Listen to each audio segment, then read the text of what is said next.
Good morning, Big Rapids. This is Big Rapids Buzz with me, Chris Long, and Bruce Borkovich is not here today. He's out politicking, running for supervisor of Big Rapids Township. So first off, I did not get to see the Northern Lights on Friday.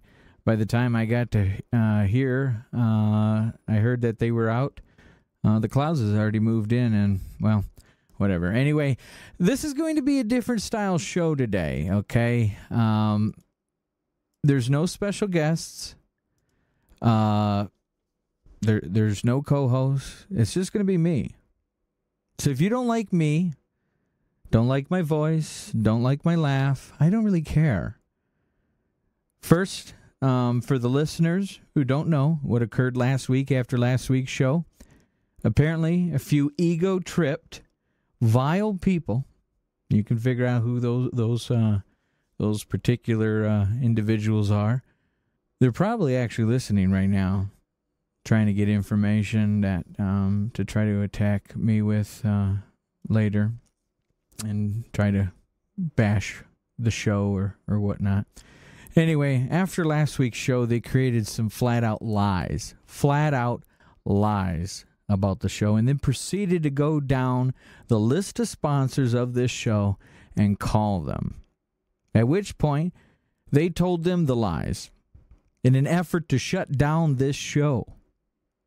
The first lie they stated was that we and the show was bashing local businesses. This is a complete lie. Let me repeat that. That is a lie. I have not bashed any local business on this show. The only thing that could be misconstrued was a reading of the letter to the Pioneer editor that I wrote back in January, and it was published. And I read that on the air again back in January. Okay, I'll read that part of that little bit later. But I never bashed a local business directly on the air. The second lie told to my sponsors by these vile individuals, hate-filled individuals, was that we made fun of someone's weight. Okay, first off, I am in no shape or form to be making fun of anyone's weight. This was a complete lie in order to attract sympathy for this individual. What they are trying to do was say that Tanya's statement about how many Happy Meals was an attack on the person's weight.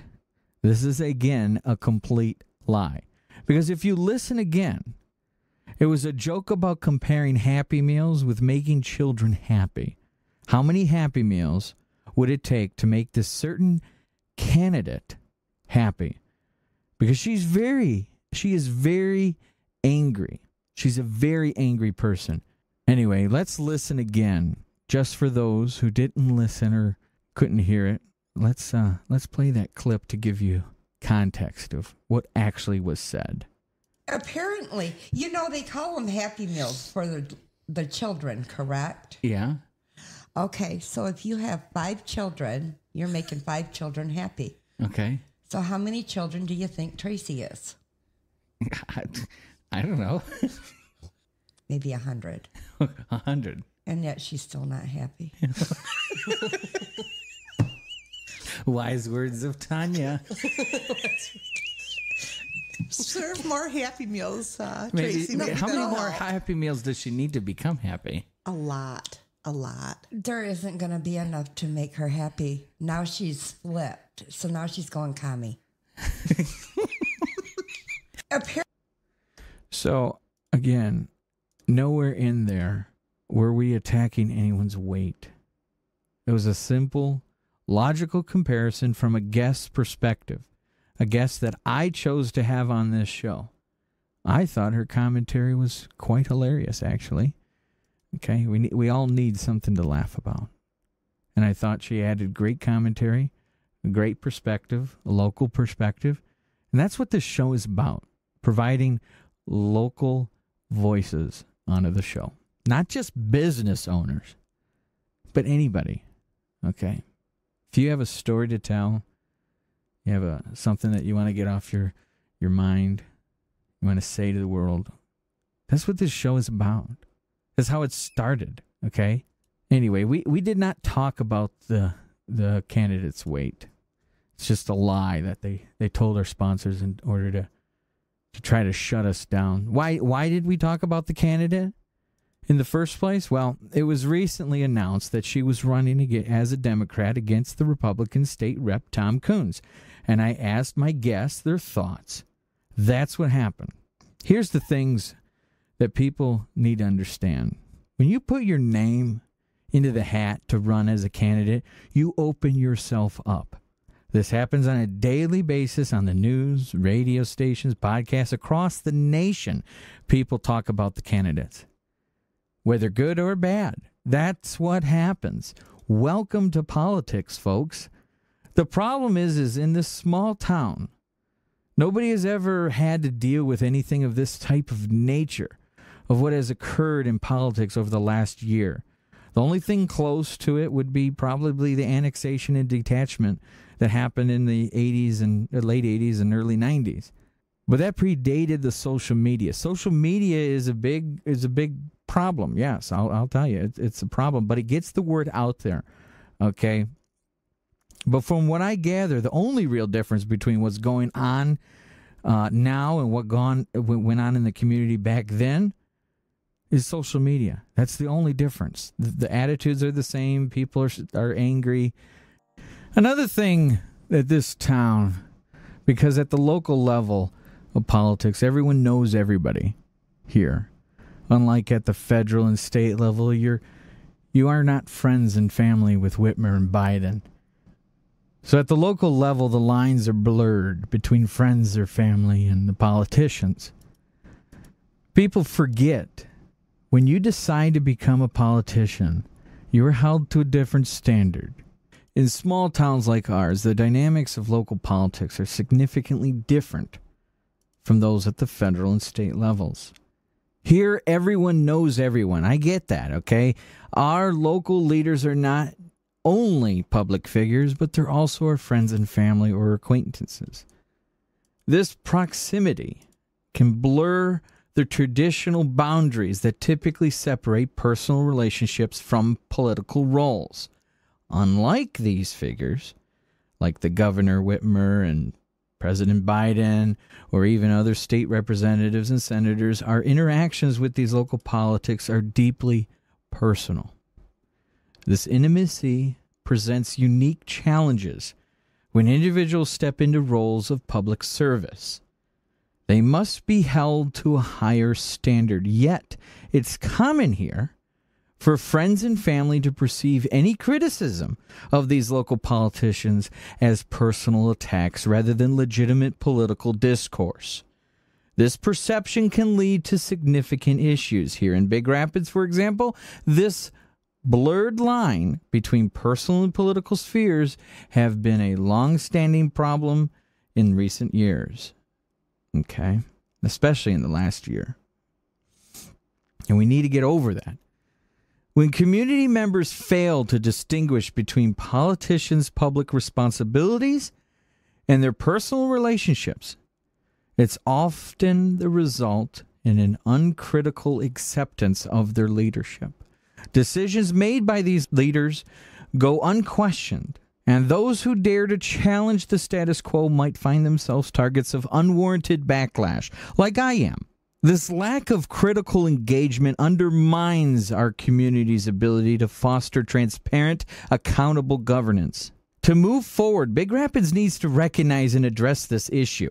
Overall, we must redefine our expectations of local politicians, understanding that while they might be our neighbors or our relatives, they are also decision makers whose actions have far-reaching consequences for all of us. It's crucial that we engage in open dialogue and critical thinking and questioning decisions constructively and supporting those who raise valid concerns. Only through those efforts can we ensure that our leadership remains effective and accountable and truly represents our community's needs. Here's the thing, folks. My name is Christopher Long, and whether you like me or not, it doesn't sway me. I'm not about to change, and especially not under the pressure from a certain lady and her family and her cohorts on that other side who are trying to silence me. I've explained to the radio station removing me from the air will not stop the attacks on us or them or any of you listening. They will continue. The other people will continue to try to attack this community. Again, this community just wanted it to stay the way it was and stop the backdoor deals and prominent families making decisions. It's just, that's what we wanted. We just wanted to stop that. We wanted the community that we chose to move here for to remain the same. I told Jen and Dom, they have the power to take me off the air at any time. I never sought out this role. It came to me. And I certainly am not in it for any of the money. In fact, managing this takes up a substantial part of my week, from planning and scheduling guests, responding to questions, all while juggling a day job. All while doing that, I'm also creating other content, not to mention the discussions with certain candidates and reporters. It's a lot. But again, I don't make any money from any of this, okay? I'm not doing this for money. I'm doing this to give a voice to the people who are too afraid of the ramifications from those on the other side that have attacked me, okay? And others like Lori and Tanya and Bruce, Pat, all of them are being attacked. Hannah, all of those people are being attacked. I'm doing this because other people are too afraid to speak up, okay? I'm not afraid. I don't care, okay? I've said this many times before. The more they focus their attacks on me, the less they target others. And I'm okay with that. I'd rather them that direct their negativity at me than at someone less capable handling the negativity. So I view myself as like a shield for them, the people of my community. That's fine. They can attack me all day long. They can post whatever they want. It doesn't bother me. Okay? They can call all my sponsors if they want to. By the way, folks, you should call my sponsors if you really like this show and tell them. Tell my sponsors that you enjoy the show and you appreciate them sponsoring this show. You don't have to, but I'd greatly appreciate it, and I'm sure they would greatly appreciate it too. And of course, the sponsors will receive negative calls from the opposing side just because they want to silence me. But folks, that's what you have going on in this community. Okay? It's ridiculous. Anyway, I want to read a post by a certain individual who's very prominent in the area. You tell me whether that's appropriate. This is what this person posted. This is not a good look, Bruce. One of the reasons I respect him is that he doesn't play games and he doesn't feel entitled, and he tells the truth and calls out people who don't. He doesn't promote people who are mentally ill and encourage them to verbally attack and tell falsehoods about community members.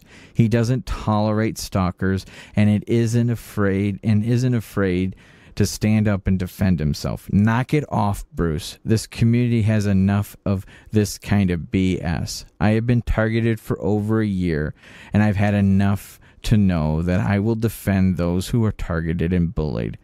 For those of you who don't want to speak up now, show your voices at the polls.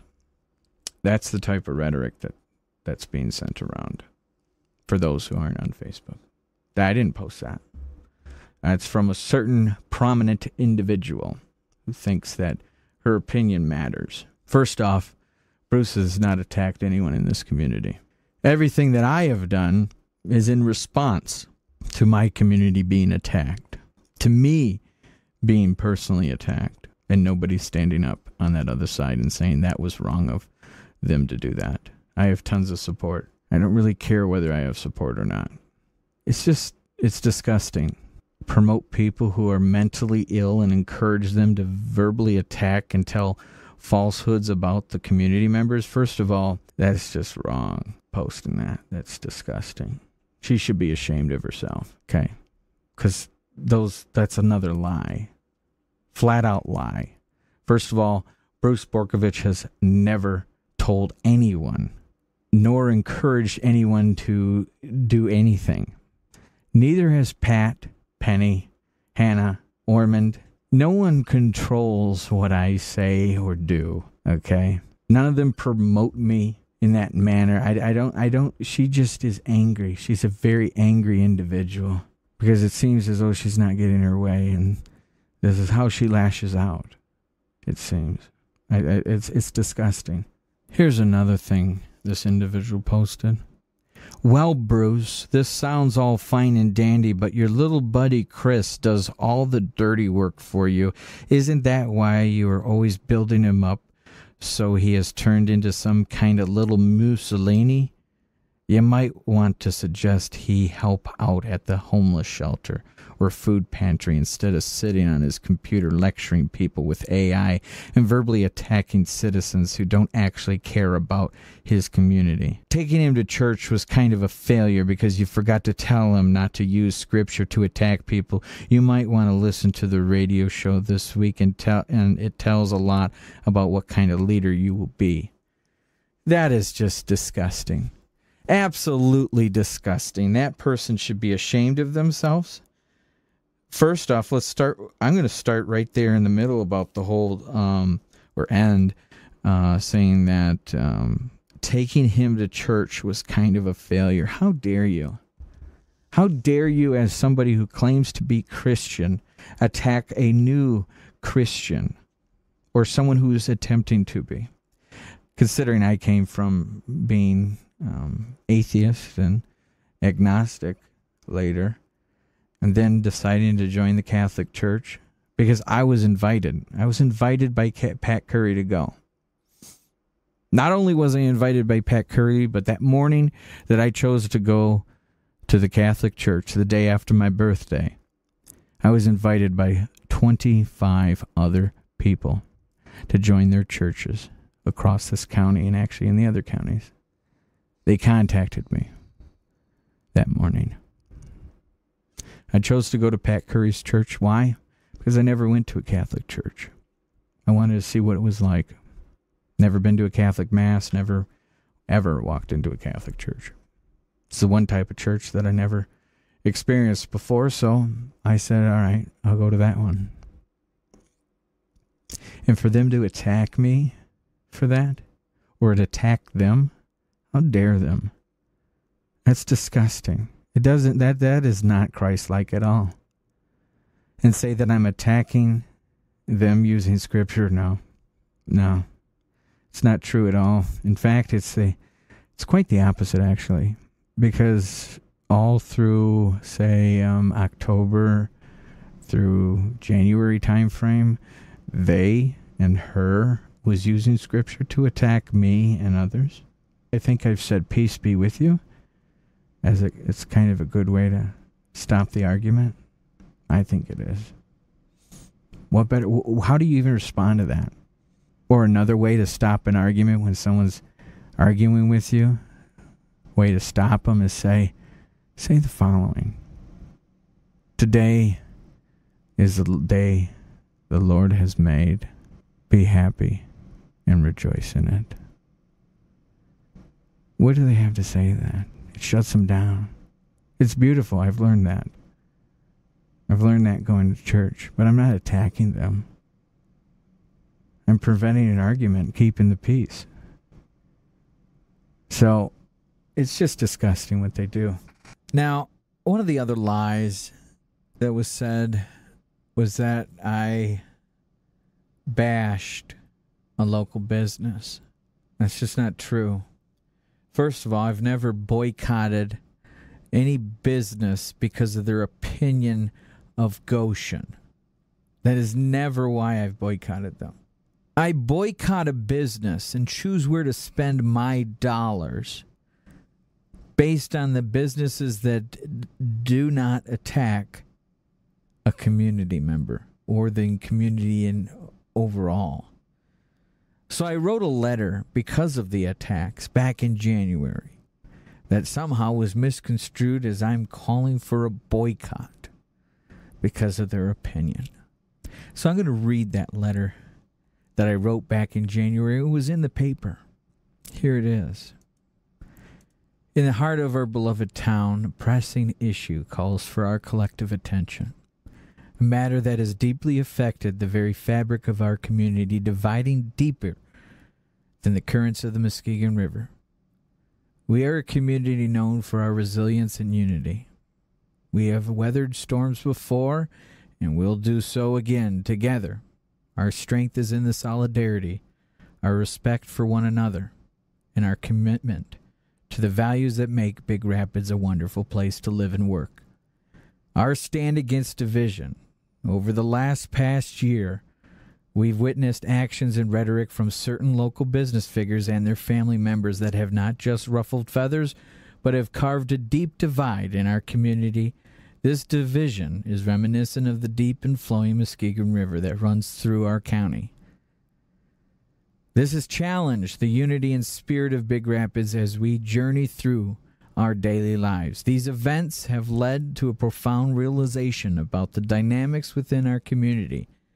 Particularly in a capitalistic society, we as the community have acted with integrity and respect for our values and a collective well-being. We've engaged in political discourse, advocating for change in local governance when it seemed unresponsive. We've voiced our concerns about foreign investments that conflicted with our community's interests, exercising our right to make choices that align with our values. Not just our right, it's our duty. Ironically, in exercising our democratic freedoms, we've faced unwarranted criticism and attacks not only from a local business owner, but also from their family members. This only adds to the irony. While we exercise our rights, we are blamed for the challenges of a local business that has chosen to criticize the community it serves. This is not only unfair, it's a misrepresentation of the principles of a free market and democratic society. For far too long, we've witnessed a troubling pattern where the actions and words of some business figures and their family members have cast a long shadow over our community. In our capitalistic society, the principle of voting with our dollars is a fundamental right and a powerful tool for expressing consumer preference and shaping the marketplace. Just as we have the freedom to choose our political leaders at the ballot box, we also have the autonomy to decide where to spend our money based on the business practices, values, and how they engage with the community. When a local business chooses to criticize or attack members of the community, it must be prepared for the possibility that these actions could have economic repercussions. Consumers are not obligated to support any business unconditionally, okay? Especially not when that business acts in a manner that contradicts the values or interests of the community it serves. The expectation that a business should receive unwavering support is simply because its local is not only unreasonable, but is also detrimental to the health of a free market economy. The same principles apply to our politics. Just as we scrutinize and hold accountable our elected officials, we should also hold local businesses to the same standard that respects and fosters a positive community environment. If a business owner believes they are entitled to unquestionable support, even after attacking the very community they depend on, this demonstrates a profound misunderstanding of both ethical business practices and basic economic principles. Business owners must understand that the commercial success is directly linked to how they are perceived by the community. Engaging in negative or harmful rhetoric can alienate customers, damage relationships, and ultimately impact the bottom line. In a society that values freedom of choice and expression, it's crucial for businesses to conduct themselves in a way that earns respect and support and not assume it's a given. As a community members, we must remain vigilant and thoughtful about where we spend our money. supporting businesses that positively contribute to our community and withdrawing support from those that do not. By exercising our economic power and responsibility, we uphold the values of our community and encourage a culture of respect and mutual support among businesses and consumers alike. This is not only strengthens our local economy, but also reinforces the principles of accountability and respect that are essential in a thriving capitalistic society. You see, I never once said to boycott anybody. I added that other stuff in the last, minute or two. But I never once said to boycott anybody. I simply provided the rules of the game. The game of being a business owner in a community. Respect is earned, not demanded. I don't care how long you've been in the community. It doesn't matter. It doesn't matter how much good things you've done for the community. It matters what you're doing now. There's always this check and balance. If you don't get that, well, then your business will fail. It's that simple, folks. All right, so, let's go back to that post I was talking about prior to the break, the commercial break. The attack on Bruce by this particular individual, comparing me to Mussolini and bashing Bruce. Bruce, he moved to this community, him and his wife, years ago, to retire. This would be their last spot that they would have, a nice farmland. They moved here because of the rural nature of it, the small town feel. Pat Curry was one of the first people he met in town. And then he became the chief of police in the community at Ferris. He served the community. He's been a coach. He's been a bayonet drug team, a DNR officer. He's a writer. This guy has leadership. Okay? Not the other one. The other one has just ran his mouth. While Bruce is a true leader. That's who, if I could vote, that's what I would be voting for, is a leader.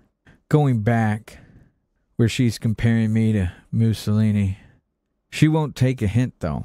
I'm accused of verbally attacking the community members.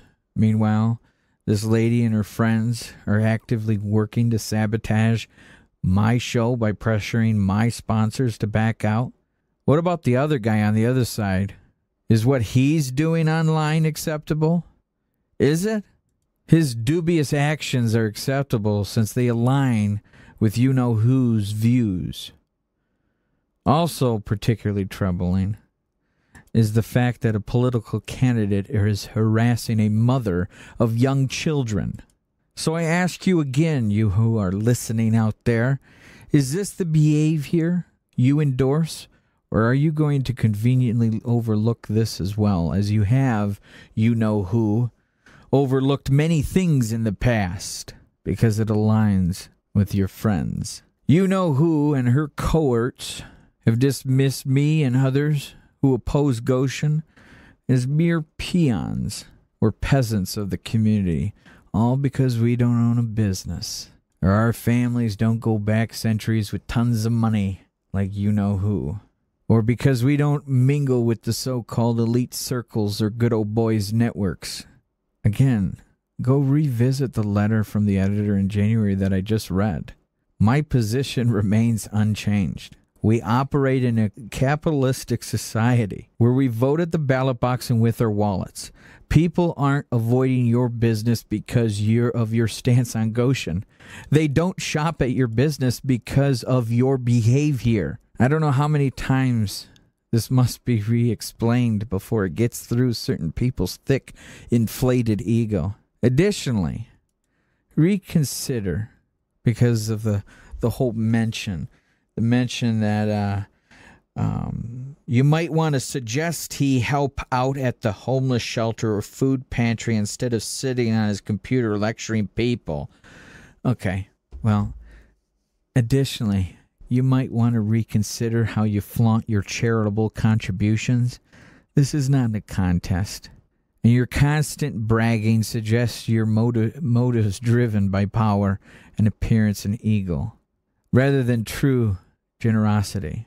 You know who. Though given what I've heard around town, seeking accolades seems to be her long-standing modus operandi. Yet another opportunity for introspective if only your colossal ego didn't cloud your vision.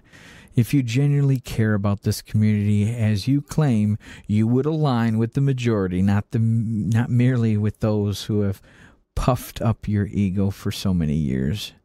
How many friends must you lose before you see the reality? But you know who won't. You know who is stuck in her ways.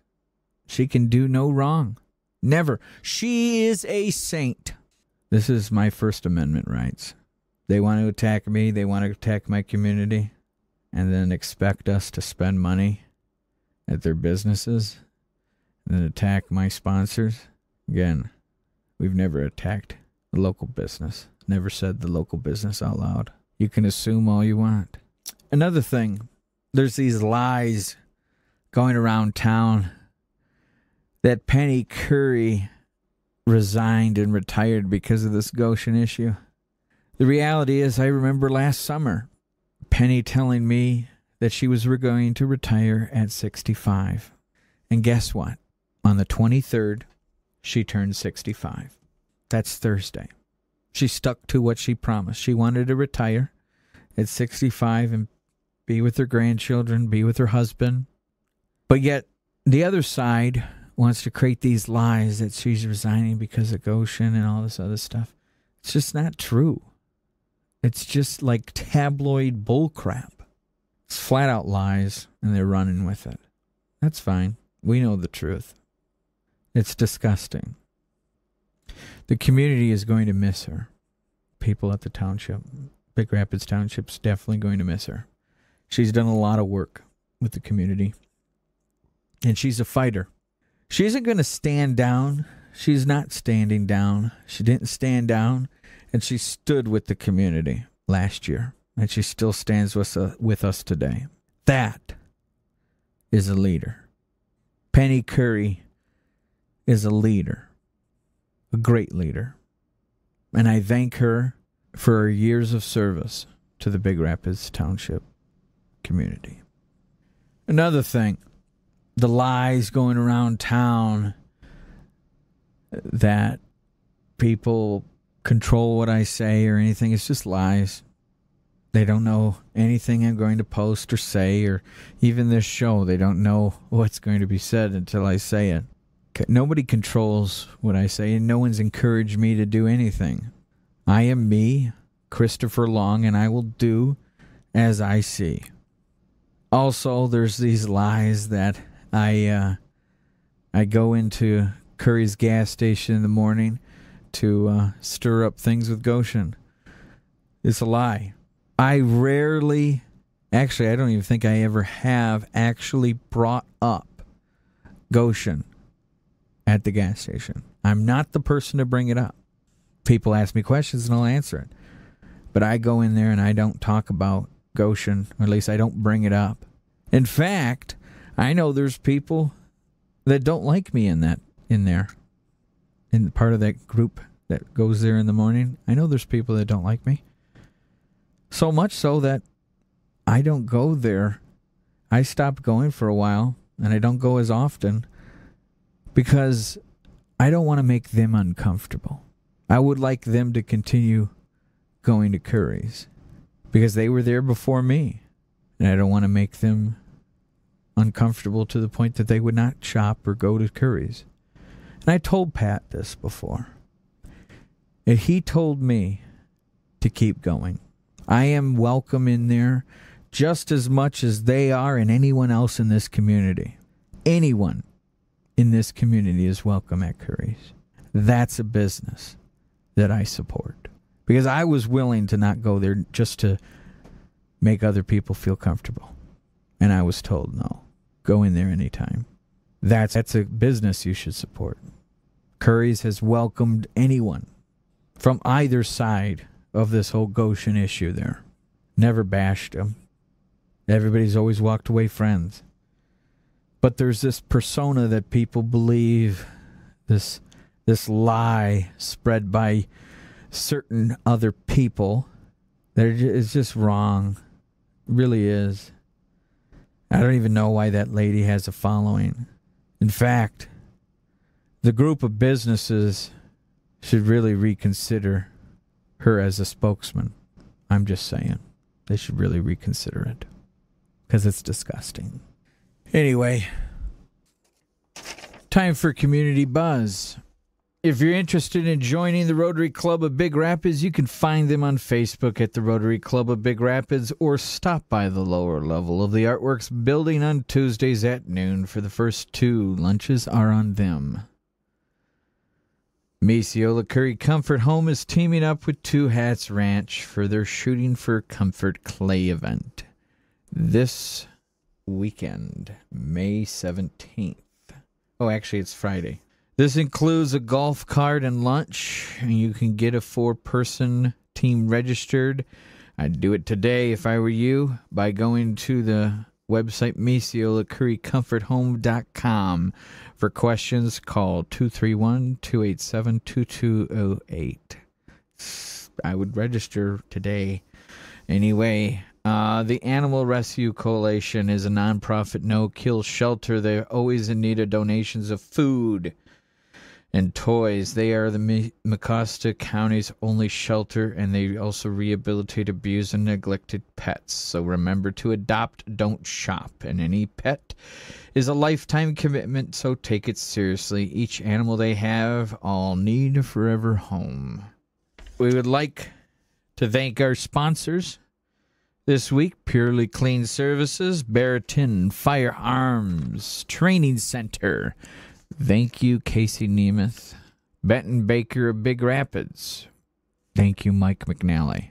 Thank you, Sue Bean at Big Rapids Realty. Thank you.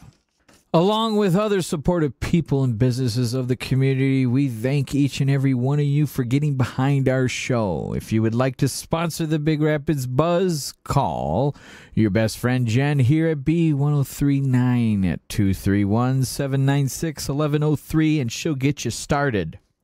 Listen again next Monday at 8:30 a.m. for the Big Rapids Buzz with me, Chris Long, and not Bruce Borkovich.